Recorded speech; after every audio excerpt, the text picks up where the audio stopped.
Hello,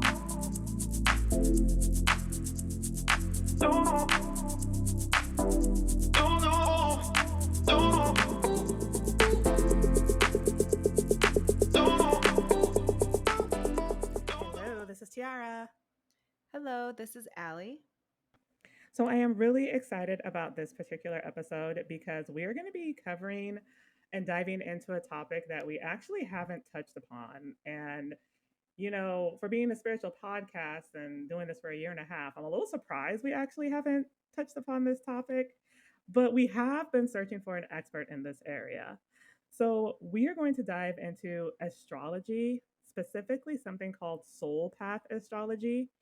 And we are going to hand this episode over to Deanna King because she's got some really incredible insights when it comes to this.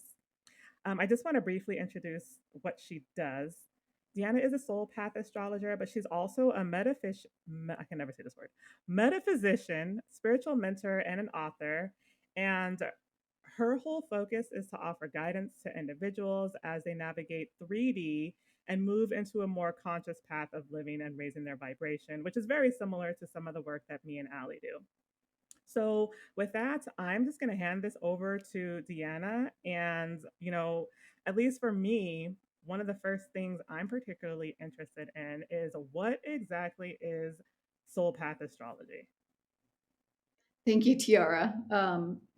So for me, Soul Path Astrology is me looking mostly at the north and south nodes in a birth chart, in a natal chart. And that tells me where your soul has come from and where it wants to go. And for me, I'm pretty inspired to help people move in the direction their soul wants to go. We generally want to stay where it's comfortable, where we've already learned a lot of lessons. We already have gained some gifts and talents. But our soul's goal is to continually be expanding and growing in places that we haven't touched on yet. And so sometimes we kind of get stuck in that south node energy, which is where we've already been. So, since I'm kind of inspired, like you guys, to help people raise their vibration, and there's so much energy flowing into the planet right now, all the way the planets are moving and touching on each other, the aspects that have been happening for the last few years are pretty amazing to support everybody in this spiritual growth that we're going through. And that also shows up in the chart, just how it touches on all the points of your natal chart. But for the most part, the soul's journey is shown in the moon's nodes. That'd be the north and the south node in the chart. So, just so I understand, I know a little bit about astrology. Like, I kind of dove into the aspects of the different planets and the South Node and the North Node when I was learning tarot because I noticed that using astrology with tarot can be really helpful. And it actually really is. So, when you say North Node, you're talking about like where we're supposed to be going, like where we're headed in life, or like our mission and our focus. Yeah, the north node is like where we want to head our GPS. We want to go that direction. Okay. Yeah, so whatever sign your north node is in is where you need to try to aim towards. Mm, Yeah, and so if you understand the signs, and of course, if there's any planets in those two houses, that would also give us more information about how you're supposed to use those energies. mm. So I don't know if you know about your own chart, what's going on there, and you want to speak to that. Actually, can we do that? Like, if I just pull up my chart and share like what's there, because I was actually looking at my chart the other day. Um, I was doing a read, like watching a YouTube reading, and this reader is she's so gifted, and she was telling me details about this specific information she was channeling, and she was like, I wouldn't be surprised if the person watching might be a Taurus Venus. And I was like, oh, that's so interesting. Let me check my chart. Sure enough, my Venus is in Taurus. And it blew my mind that she was so intuitive. Okay, so I'm looking now and it says, oh, wow, my North Node is also in Taurus. So what does that mean? Tiara and I's both North Node is in Taurus. Oh, I didn't know that. I'm sure we talked So about it at some point. is there anything in your south node house? I'm pretty Okay. sure we're also both Pisces. And South Node. All right, let me Pisces, check. Yeah, if you're Taurus North Node, then you're a Scorpio South Node. Oh, Scorpio South Node. Oh. I knew it was a water sign. I just didn't remember which one. Okay, I'm looking at this. I see North Node. I don't see South Node on here. This was a Sometimes the birth South, chart that I yeah, did. sometimes the South Node doesn't show up unless you tell the program that you specifically want it, but it's always exactly opposite your Oh. North Node. So do you have any other planets or angles in that South Node Well, or the South Node, South Node isn't showing on here, but it just says North Node in 16 degrees 8. Is that 8 feet? 16 degrees 8. I don't know what Okay. that means. And what's your Venus? My Venus is Taurus. I know, but what's the degree? Oh, I'm sorry. 13 degrees 3. Okay, so it's basically conjunct your North Node. And the South Node, like I said, is in Scorpio. So do you have any planets in Scorpio? All right, let's see here. Oh, my rising sign is Scorpio, as Oh, is my Pluto, as okay. is my Saturn. Wow, that's complicated. Is Uh, it? well, Scorpio's a very powerful sign, and to have it on your rising sign, that's amazing. That's amazing. And so part of what you're doing, because that axis where you've got your first house and your seventh house, because the rising sign is your first house and the opposite sign is the descendant, which is your seventh house. So that means Mm, Taurus is on that cusp of your seventh house. And so right. that's the house. Those are the axis of service, or excuse me, I have to say this differently. So your identity is on a rising sign and your relationships are on the seventh house, right? So there's the relationship with yourself in the first house, and then there's the relationship with the other in the seventh house. So since your south node is in Scorpio in near that first house, then you are actually moving away from more of a personal identity and building yourself. And your goal is to be cultivating and building how to be in relationships. Does that make sense? Interesting. It does, yes. And with Venus there, then of course, Venus rules that seventh house. And Taurus is a sign that really speaks to the senses, the sensations. It loves. It's a very sensual sign. Like it's Mm. stimulated by our body, all the things we can sense. The things we hear, we smell, we taste. Mm-hmm. Um, so perfumes and fabrics and Yes. maybe good high quality products, right? You probably prefer, like if we're talking relationship, you would prefer a very down to earth person, grounded earth sign Taurus, right? And maybe someone who has some kind of really grounded practical morals, ways of operating. Maybe someone with money, because Taurus does rule our resources. That might be something that you really value, right? Venus is our values. And Taurus is also a fixed sign. Both Scorpio and Taurus are fixed signs, which means that they don't bend very well. They're pretty rigid. Um, they like what they like, and that's it. How it is. Like they don't change their mind very easy. They're not influenced by others. They're pretty focused on what Mm. they want and enjoy and like. And if they're going to change their mind, it has to be their own idea. So we call that a Oh. Oh. Okay. okay. So what do you think so far? Is there a question or You know, so far you're spot on, but I was gonna say, particularly when it comes to like partners, I tend to gravitate towards the fire signs. I don't know why. Um, I'm a Gemini sun, so I wonder if that something has something to do with it. I'm not quite sure. I tend to gravitate like even my marriage was with a fire sign guy, and he was super fiery. Um, so I'm wondering, I was kind of curious about, is that related somehow, or is it just like, I don't know, a South Node thing? it could be. So Scorpio, the one word that generally people use to describe Scorpio is intense. And so the reason for that is because Scorpio doesn't do anything superficial. They really like to get to the truth of the matter, to go as deep as possible, to uncover the hidden things. Yeah. And Hmm. so it's possible that for you, you're not satisfied with just anything boring. So, and that could be including your relationship, because your south node, where you're coming from, is you are used to intense. You're used to depth. Wow. And so that might be why you gravitate towards partners that show you that. Now, fire is different than water. Obviously, Scorpio is a water sign, but it Yes. has some intense passion. Fire Yes. is passion, right? Yes, it is. So maybe that's partly why you're drawn to that. And I That is don't know what so else is going interesting. on in your chart either. Oh, there's a lot going on in my Yeah. in my chart. Lots of water in my chart. And so, for example, my moon is in Cancer, Mercury Cancer, Mars Cancer. Mostly everything else is Scorpio. There's some Sagittarius and Taurus in there. What house is your Libra?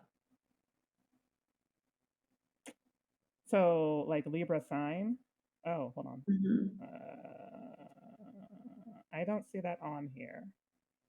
Okay, yeah, you probably aren't quite sure what it looks like, but um, also the eighth house, which would be the one just beyond Taurus for you, rules the sexual relationships that we have.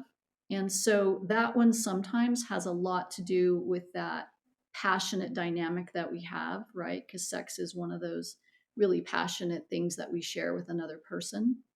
Right. And so it generally involves the partners that we're committed to, whether that's through marriage or just, we've decided we're going to be partners. Not always. I mean, some people have more than one sexual partner, Right. but generally it's those depths that we go to, which we go into through sex, right? And Scorpio rules that eighth house. Mm. Yeah. And so your eighth house is going to be Gemini. Maybe that's why you attract Geminis. um, I do attract Geminis, other Geminis, particularly Gemini women, and I've never understood what that was about. So that is super interesting.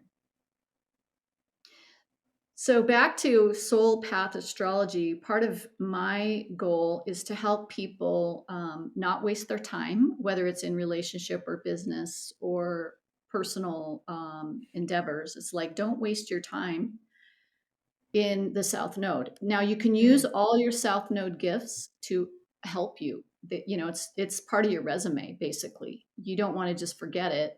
You want to use that to bump you up and shoot you into the North Node. So because all of that is stuff that you're really good at.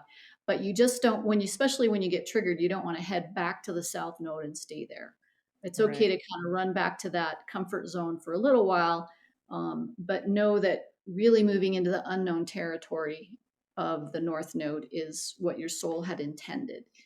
And it might be easier to do it in baby steps, like, um, I don't know. I got to try to think about what would be a Taurus North Node. Generally, it's about amassing your legacy. What are you creating for yourself in this life? And with it, you being in your seventh house, perhaps you're trying to find the right partner that you will be so proud of, and you'll have a reputation at some point for um, having that kind of partner, right? Hmm.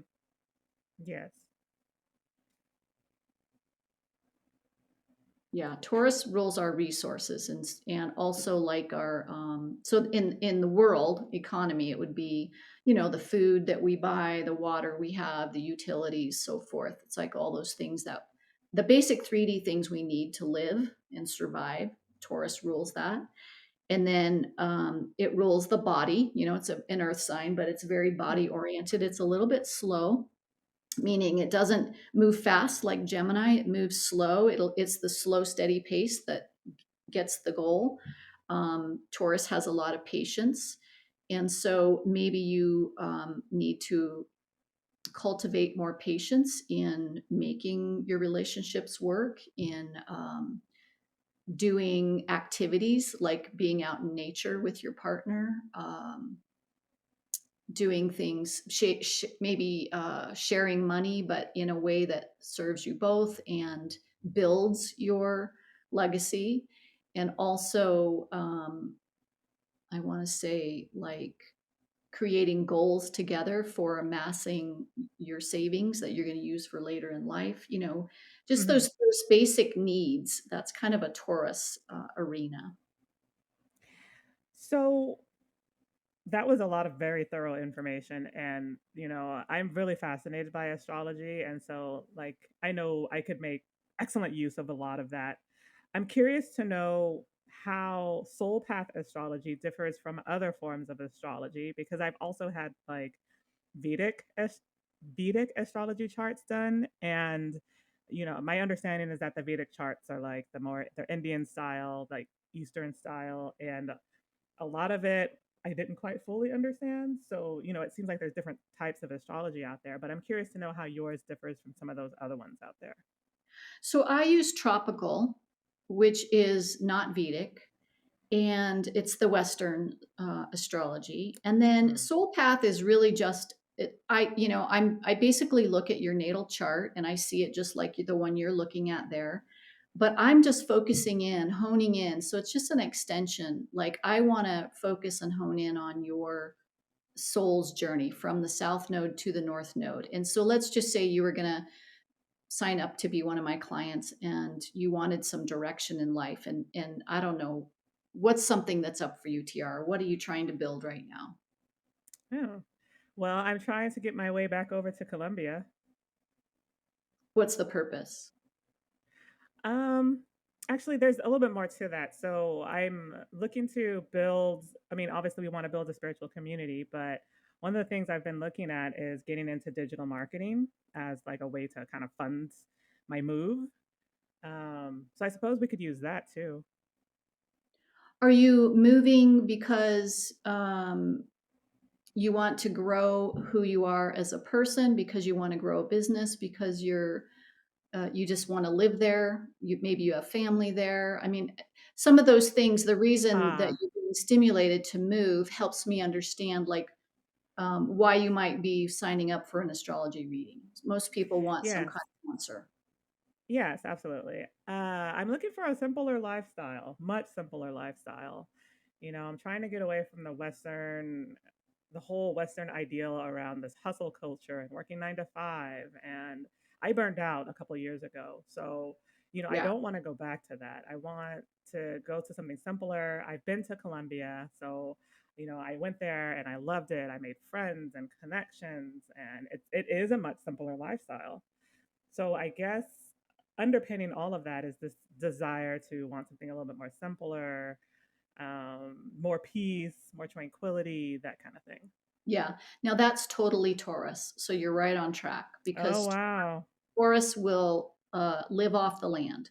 They want to make their Wow. own food. They want to grow their own food. They want to, maybe if you're eating animals, they would tan their own hides. They would do that kind of uh, survival stuff that we used to do. And when you think about, if you compared that kind of living versus your South Node, which is Scorpio, you could easily say that living in the modern world is an intense style of living. Absolutely. Yeah, so that would be Absolutely. your Scorpio, right? So your soul is kind of saying, yes, we need to get back to the earth. We need to get back to the roots and simplify. Um, and yeah, definitely. Now that I hear that, I can see how you're already being drawn to head towards that, getting back to the basics with the land Yes. feel. Yeah. Yes. To the point when, Allie's lived in Colombia for 6 years on and off, and we both absolutely love the countryside out there, near like outside of Medellin. And I feel so so drawn to it. Like it's just so beautiful and green and lush and peaceful. And I never thought I would say I would prefer to live in the countryside, because I've always been a city girl, and it was always like, well, if I'm gonna go to the countryside, then it needs to be 30 minutes away from like the closest fast food joint. But as I've, grown and evolved, like I don't know what it is. It's just the countryside seems so peaceful and preferable right now. Hmm. And I'm also in my head, I'm like trying to look at your chart just based on the Oh, things you told me. I'm yeah. guessing that you have Cancer in the midheaven at the top of your chart. Midheaven. Hang on, let me look. It, Uh, it would be is called, that the MC? yeah. Hmm. Virgo. One Yep. degree 46. Okay. So Virgo is also an earth sign. And that MC is the midheaven, is where it's kind of like where we build our legacy and our reputation so that by the time we're done with our life, we can look back and say, oh, this is who I am and this is what I built. Sometimes it ends up being career, but a mother who's a mother, she would be known for a very good mother. If Cancer were on the midheaven and she never had a career, she would be known for being an excellent mother, right? By Hmm. the time she was older. So with Virgo in the midheaven. So Virgo's earth sign, Taurus is earth sign. You've got harmony going on there, Hmm. meaning that they support each other. So this is just one way that you can use your chart to, like I just pointed out to you that whatever the reputation or the dreams or the goals or things that you might have in that career area are going to support your Taurus themes, your North Right. themes as well. Now, if you had had Cancer there, that would be what we call a square, and that would be a harder aspect, a challenging aspect, right? But you don't, so that's great. Lucky you. So then, prior before we started recording, we had talked to you about how you have often worked with people who don't know their birth dates or like their time of birth and use other methods to try to narrow in on that information. Can you share a little bit more about that? Sure, it's really fascinating. Came up to me just a few months ago, so I find it very interesting that that came up with you ladies as well. Um, and I guess there are a fair amount of people who don't have access to their birth time. So I like to use kinesiology, which is a fancy word for muscle testing. And there's several different ways to do it. So basically, the body itself has innate wisdom and it doesn't have an ego, it doesn't have a logical mind. It's just pure energy that comes through and speaks. And I like to use the body as a pendulum. When I'm working with another person, that's the easiest way to teach them. And I can watch them. You know how a pendulum that you swing will just go backwards and forwards, right? So I just guide the person to use their own body as a pendulum. And basically, I'm just talking to their body, and then we ask questions or make statements. And we literally let their body slightly lean forward. Not the person doesn't do it consciously, it just happens. It's like gravity pulls them forward for a yes, gravity pulls them backwards for a no. And I've used that technique to narrow down the time frame where you just keep asking the question of when was I born? Was it between 1 and 3 a.m.? And if you get a no, then you just change your times and you completely narrow it down and you can find an exact time. And all it takes is trust and faith that this is a technique that works. And then once the chart is created off that birth time, you can affirm it by saying, oh, well, okay, you were born with your rising sign right here, and that's this quality, whatever that sign is, these are the qualities. And the person will be like, well, yeah, that's me. Because basically the time of day you were born determines the rising sign. And that's what that is for, so that we know where the houses line up on the chart. Does that make sense? It does. So I didn't realize that it was the time of birth that determines the rising sign. Yeah, it's the time of birth. I believe the rising sign changes about every 30 minutes. Well, not the sign, but the Oh, degree. The degree changes. So, that's why if you pull up your chart, let's say Ali pulls up her chart and she just punches in 6 a.m. But if she was born at 6 p.m., her rising sign could be in a completely different sign. Oh, wow. So then how is that done remotely? Like the whole part, the muscle testing part, is that done remotely or is it done like you need to be observing this person? I'm fascinated by this. I didn't know this was something that could be done. But is it something you can just do like on the phone or just through a Zoom call? I do it by Zoom because I like to watch the person's body so that I'm getting Oh, visual feedback. But yeah, I do it all online. Um, I certainly could do it at home in person, but it's not very often that I work with people right in my neighborhood. wow. So I know you also have a book called Bringing Ceremony Home. I do. I do. I published this book last year. Um, Part of my passion, again, is to help people on their awakening path. And so I like to teach people different techniques that they can use to facilitate their own growth and facilitate their own searching, connection with spirit, really to uh, not necessarily count on other people to help them with that. Like tarot, for example, is really fun and entertaining, but unless you learn how to do tarot, you're always going to have to go back to another tarot reader to get Mm, answers, right?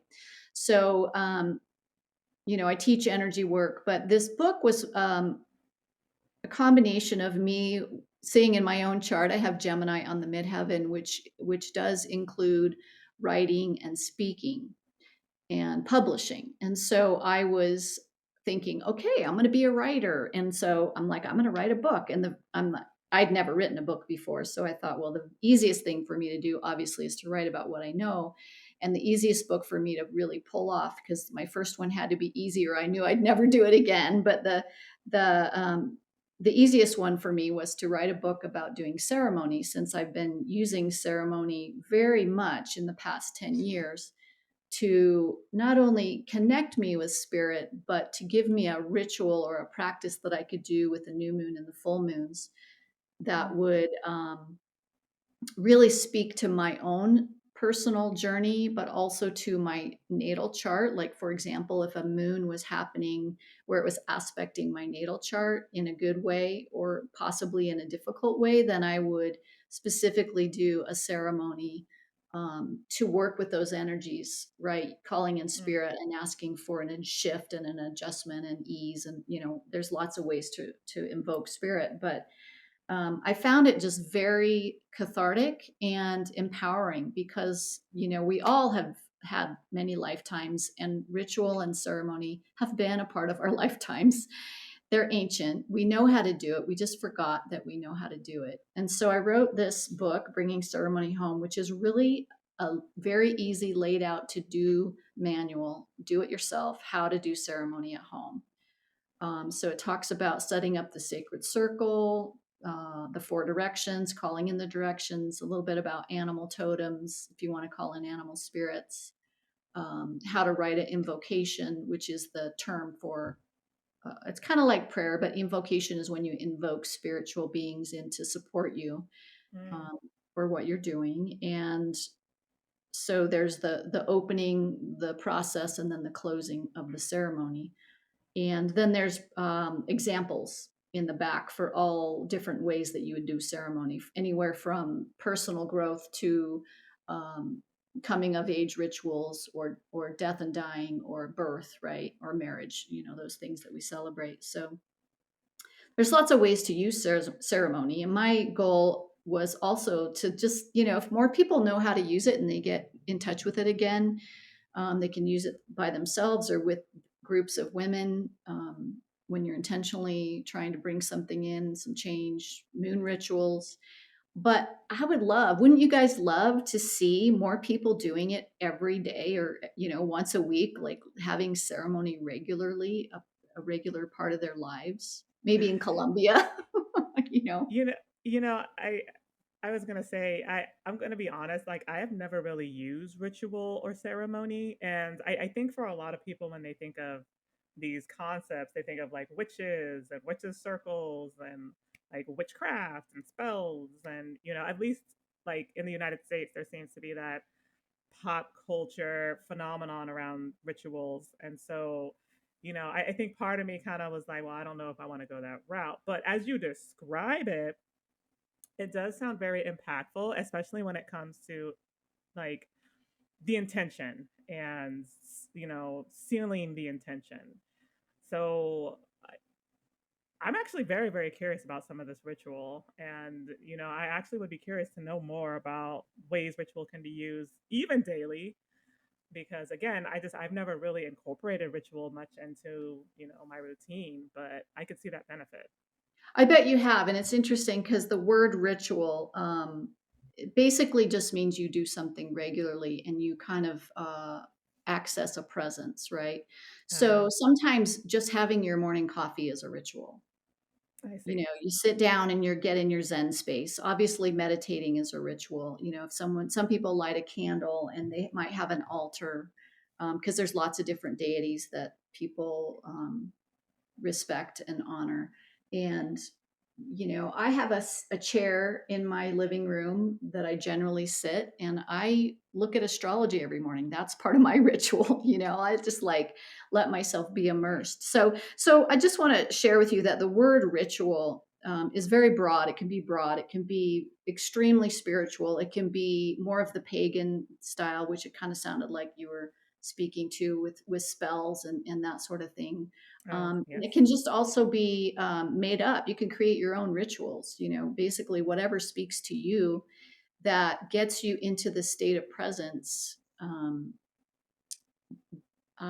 do I want to say that? That maybe you like to do it every day. That's what makes it a ritual. A ritual is you like to do it I every see. day or regularly, right?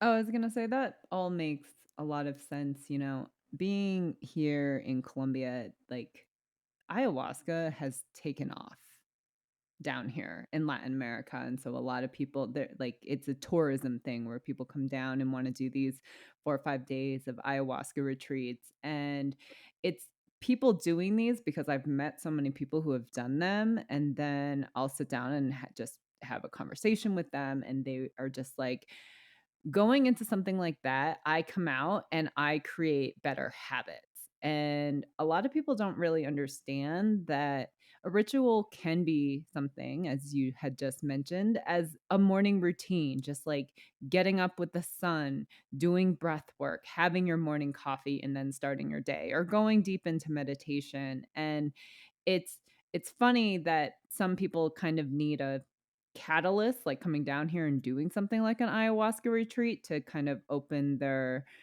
eyes and their senses to being more present, or something that jump starts them to want to be more present. But once people actually experience being present and feeling all these things like at peace, like maybe you have a lot of anxiety and then you go and do something like ayahuasca and then you view life differently, or you realize, wow, I do need to be more present, I need to remove all of the noise. And I wish more people were educated and not so, I guess, closed minded around the idea of some of the terminology that's being used, especially throughout the new age and spiritual community, because people hear certain words and they get these ideas and they're just like, oh, I want to steer clear of that or stay far away from that. But there's just a lot of communities down here that just really focus on doing different types of rituals, meditations to be present, like meditation or breath work or sound healing, ayahuasca. There's just so many ways to grounding, going to a park, connecting to nature. These are all things that can actually really help a person become more present in their day.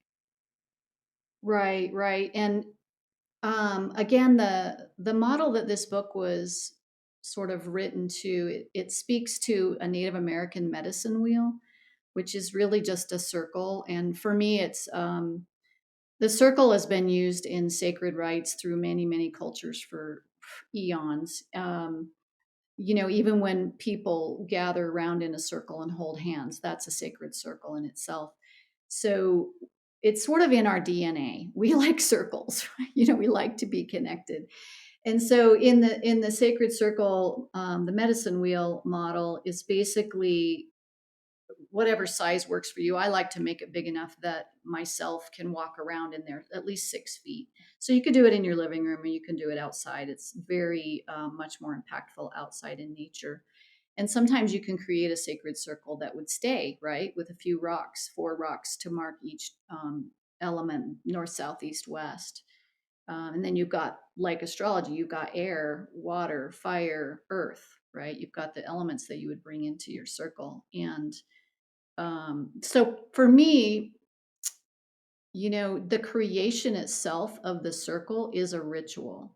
It's a creative process. It's very feminine, where you're deciding what is going to be in my circle to define the circle. What's going to create the outside edge? What am I going to put in it? What am I calling in? Am I bringing in pictures of people I love? Am I bringing in symbols? Am I putting money in my circle? Am I putting um, affirmations, written things in there? Am I getting rid of something? So I'm putting that in the circle, So it's this amazing creative process to create the circle. And it takes focus, kind of like meditation. It takes focus.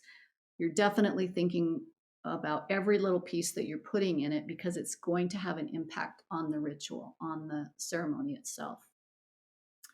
And the different deities or spirit beings that you might call in are going to have a different impact on your ritual. So if you're trying to let go of someone and you're pissed, you might call in Kali, the goddess Kali, right? Because she's known for helping us access our anger and stand up for ourselves and have strong boundaries. If you want to have more compassion or have forgiveness for an event, you might call in Archangel Michael, or some Mother Mary, something like that. And it also gives us an opportunity to call in our own spirit guides. Some people know who their spirit guides are, some don't. But if you don't, it doesn't matter. You just say, I'm calling in my spirit guides. So it's this beautiful opportunity to get in touch with spirit. You don't have to become altered. And I suggest people do it sober, completely sober, because we don't get to be completely sober very often and let ourselves play in the spiritual realm. Like, aside from church, and I'm not a very strong proponent of churches, just because of the rigidity and the box feeling of that. But I really want people to open their creativity and just remember their connection to spirit, let it emerge. Mm. And ayahuasca is a great way for people who think they don't know how and they need something to bump start them. But once Mhm. you've seen or felt or experienced that bump start, um, you just get to take the ball and roll with it. You don't necessarily need that substance again.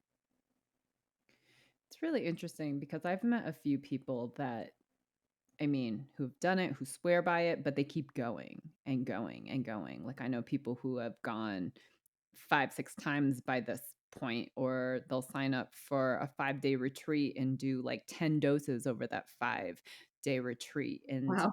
it's like some people, it's almost like an addiction. It's like the only way that they feel that they know how to connect.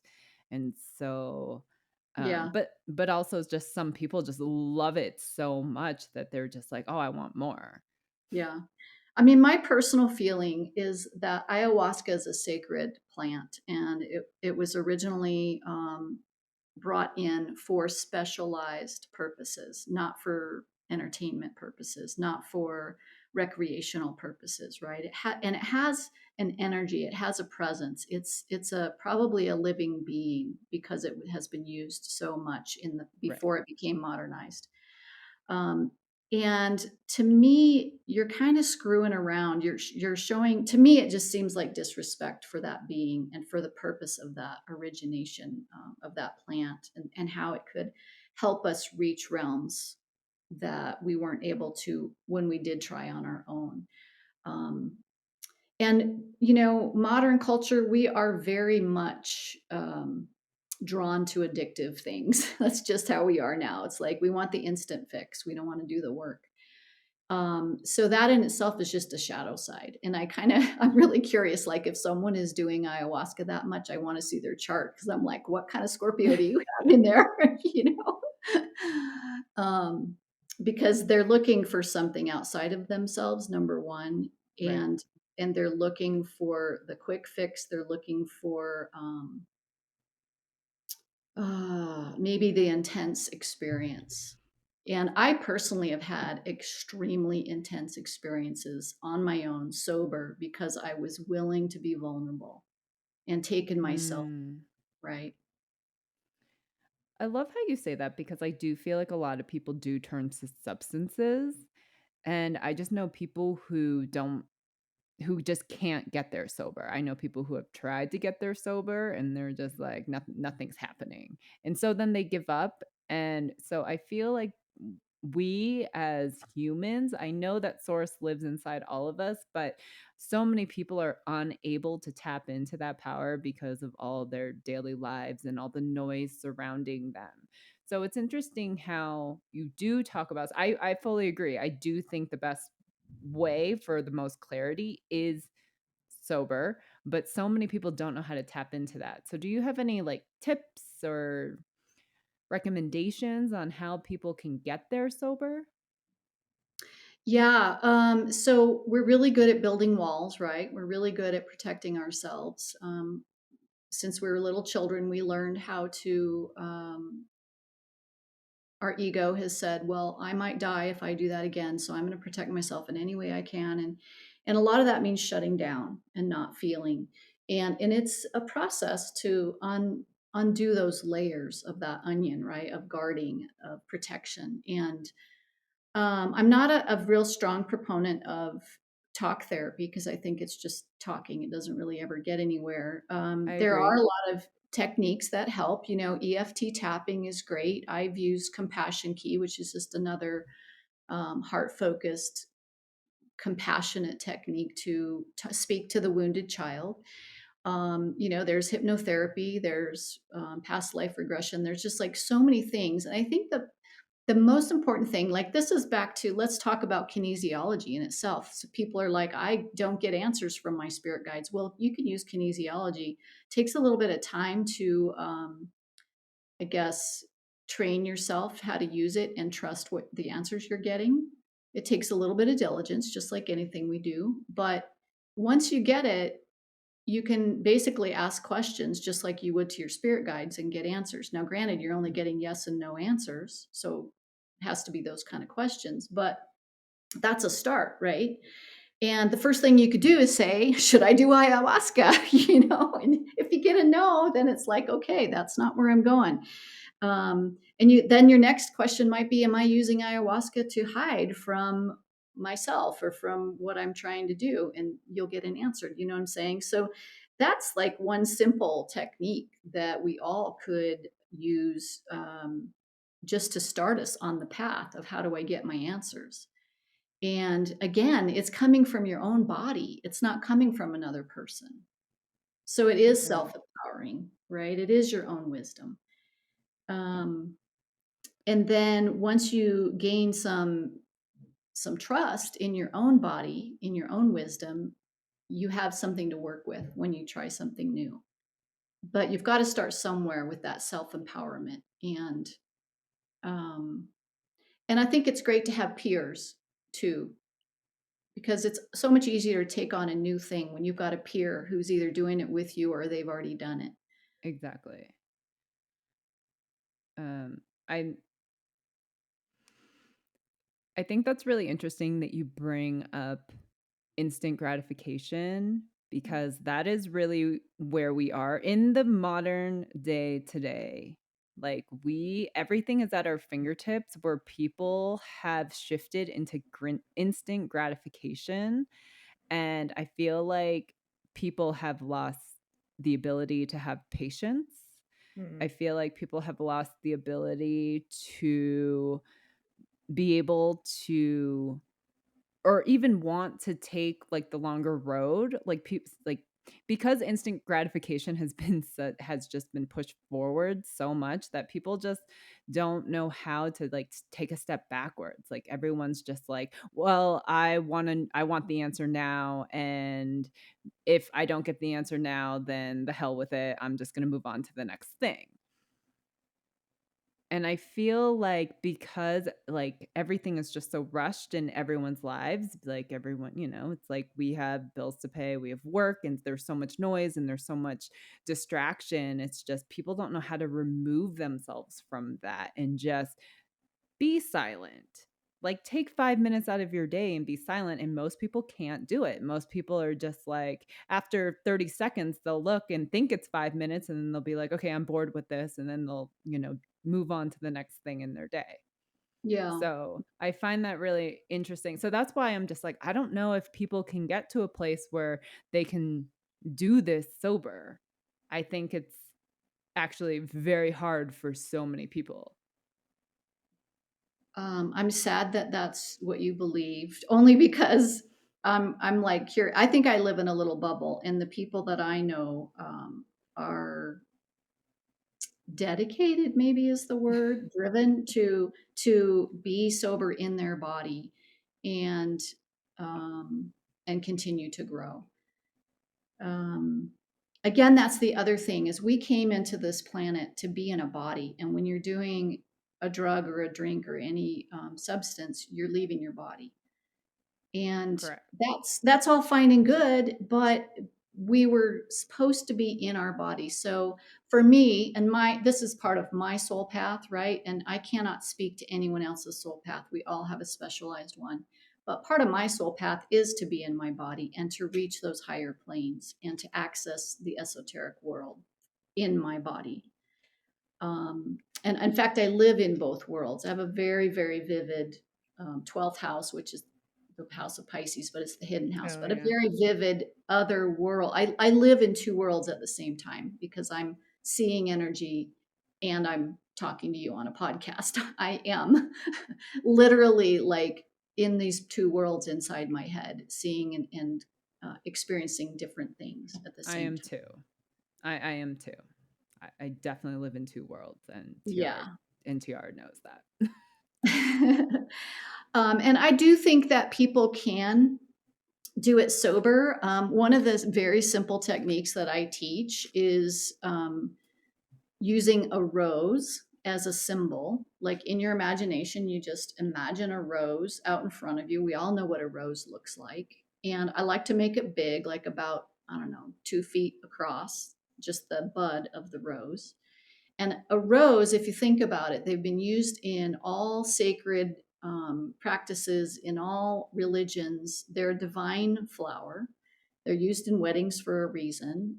They're used on funerals for a reason. They have a very high vibration, the highest vibration of all the flowers. And I Oh, use okay. a rose in my imagery work as a symbol, as a tool. It's sort of my magic wand in a way. And I put this rose above my head and say, for example, if I was feeling really anxious because today I was all ADD all over the place. I was on my computer, I was on my phone, I was talking to these people, I was trying to do work, and I was all over the place. I would just simply put the rose above my head and say, take out all the anxiety. And I would bring it down into my body and through my body down to the floor. And then I destroy the rose. And its purpose was to collect up all the anxiety. And you could do that over and over again and let that rose be your sponge. Now, that's just a simple technique. It literally would take you 2 minutes. You can do it for fear, you can do it for overthinking, whatever your thing is that you don't want to be experiencing in the moment. And that's a self empowering alchemical tool where you just healed yourself, you shifted your dynamic. That is That's so fascinating. that is. I haven't heard of the rose technique before, but that sounds very impactful. Yeah, you could use any symbol you want. I just use a rose because of its high vibration, and Yeah. everybody knows what it looks like. Everybody can call it up in their imagination. Well, I'm so glad that you are dedicated to, having those um, experiences and visualizations and realizations while sober, I'm going to be honest.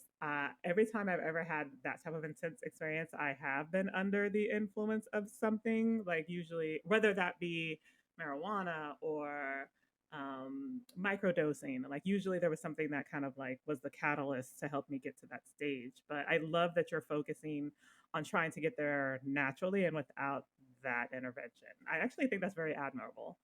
I feel like a lot of people, they either go for the substances or they don't think they can do it themselves. And you're a testament that it is possible. And I'm glad that you said that. Oh, thank you, thank you.